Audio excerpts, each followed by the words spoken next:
Hi, everyone. This week we're talking about criminal justice policies in social work. Before I begin that, be mindful that you should be continuing to work on your second media report, as that will be due shortly after break.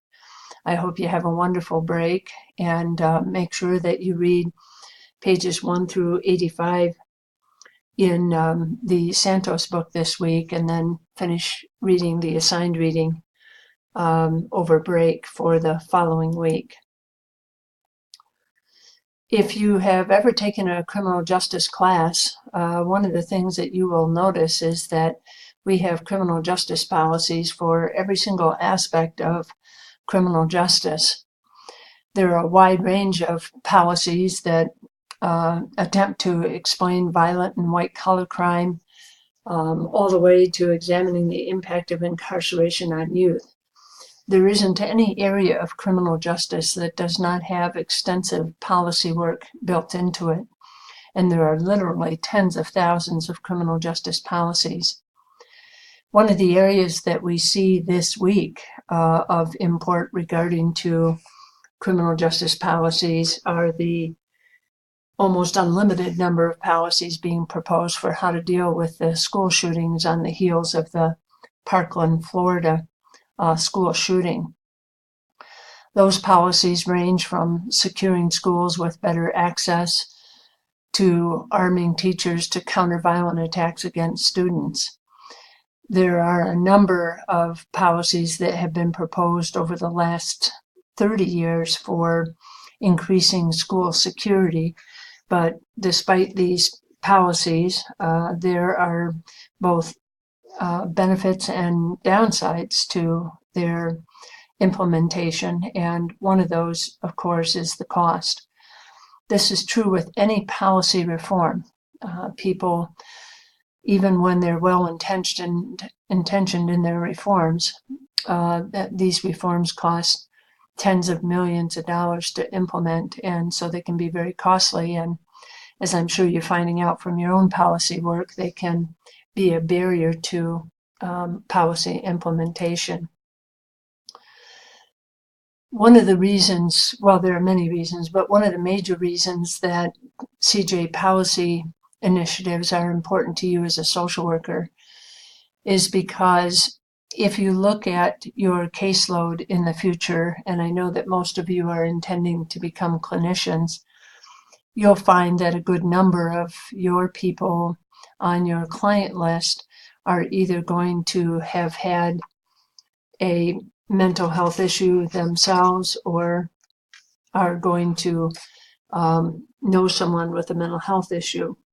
Further, a good number of these people you'll be working with in NGOs and other agencies, either specifically or tangentially, will involve treating people who've been involved in the criminal justice system, or maybe people who have relatives who've been involved, or maybe know someone else who's been involved in the CJ system.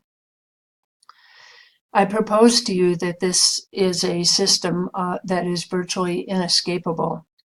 Once you're in the criminal justice system, it's nearly impossible to graduate from it.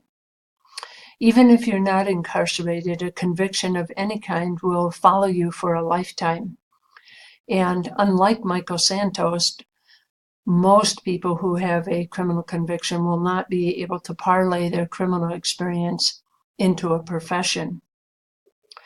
I can nearly guarantee you that if you don't have a mental health issue before you become incarcerated, it's likely that you will develop one while you're incarcerated due to the very harsh and unforgiving circumstances and environment associated with incarceration. Please note the statistics that I've identified in these slides. These are from 2014. And make sure that you click on the link to view more statistics about the relationship between incarceration and mental illness. When you combine the issue of criminal justice offending with addiction, we see that the impact of addiction on recidivism is quite large. Over half of the inmates struggling with addiction are convicted in the United States of a new crime within 3 years. And the people who have a dual diagnosis have an even higher rate of recidivism. That's due in large part to the fact that we have not done a good job of integrating the criminal justice system and the mental health system, or the criminal justice system and the substance abuse systems. And as a result, they are treated in our society in large part as two separate systems, sometimes working at opposite goals. The recent development of mental health courts and substance abuse courts in the state criminal justice system is a move away from that trend to treat them separately. But there are a number of problems with that trend as well, not the least of which is that we still see a large number of people involved in drug courts and mental health courts recidivating within the time they're involved in the courts.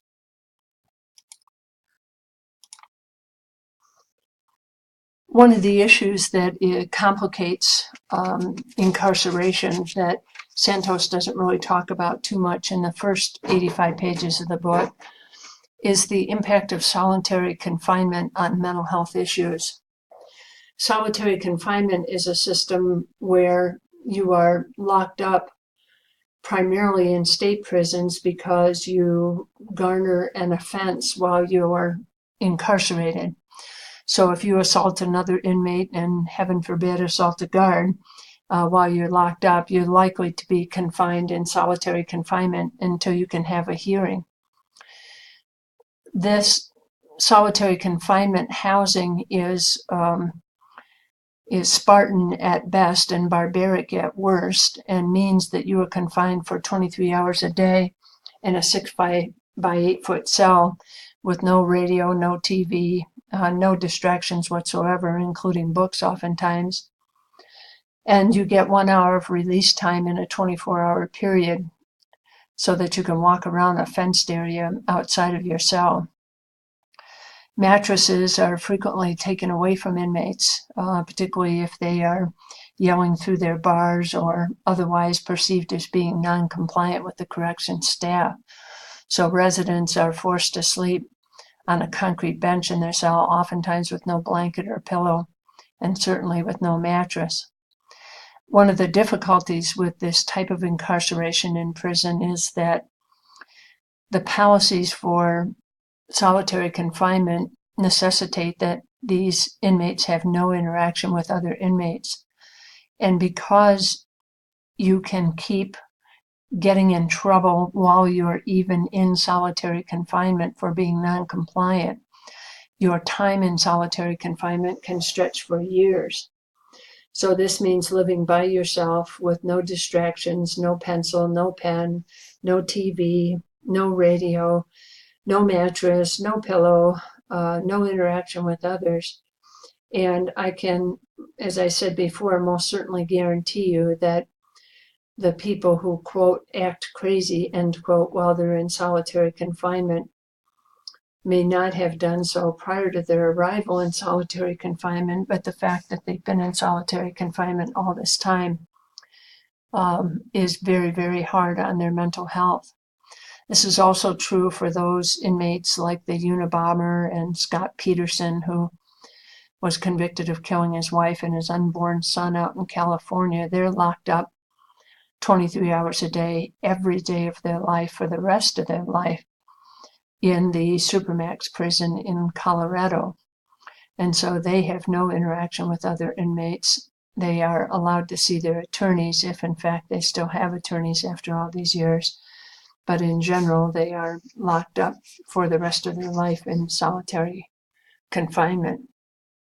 So those policies create breeding grounds for mental illness, and people don't do well in solitary confinement, as you can imagine. And so if they're trying to reintegrate back into the general population, this makes it exceptionally difficult after a period of incarceration in solitary confinement. In the week after you get back from break, we'll talk a little bit about Michael Santos's experiences with being moved from prison to prison and being, I'll call it, messed with by prison officials throughout the course of his 26 years in federal prison. And federal prison, by and large, is a much nicer place to be than state prison is. So one thing we won't see in Michael Santos's early experiences is too much of being messed with. He will talk about some specific incidents as you go through the book in the second half of the book. With regard to the Michael Santos experience that you see in pages VII through 85, when you're reading and listening to the story of Michael Santos in this link that I've put below, and in your reading of the book, be sure to consider the impact of the privileged upbringing on his failure to consider the seriousness of his crime and his failure to take a plea agreement. Under normal circumstances, we would expect that a privileged upbringing would give you access to the kind of resources that would, especially being white, would allow you to buy your way out of difficulty, particularly a first offense difficulty of this kind. Michael was not able to do that despite his family's relative wealth. And as he speaks in the first 85 pages, you see that his family not only broke up, but also virtually went bankrupt when they lost their business trying to fund Michael's defense.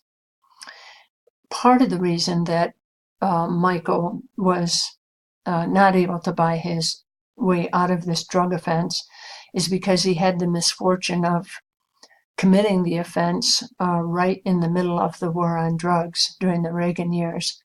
And so I want you to consider the impact that that war on drugs had on his 45-year sentence for virtually a first offense, and also on the way he was charged as running a criminal enterprise as opposed to, let's say, the sale and distribution of drugs. And then lastly, consider, if you will, please, because you'll be asked to do it in your next policy analysis, what three things, at least, there's more than three, I'm sure, that you learned in those first 85 pages about life in prison that you did not know before you started reading the book. Okay, I hope you have a great week, and if you have questions, as always, I will have my office hours on Monday, the virtual office hours from 7 to 8. I'm in my physical office on campus from 2 to 4 this week if you want to make contact with me, and you're always encouraged to send me a message if you have other questions. Have a great week, have a great break, and I'll talk to you when you get back.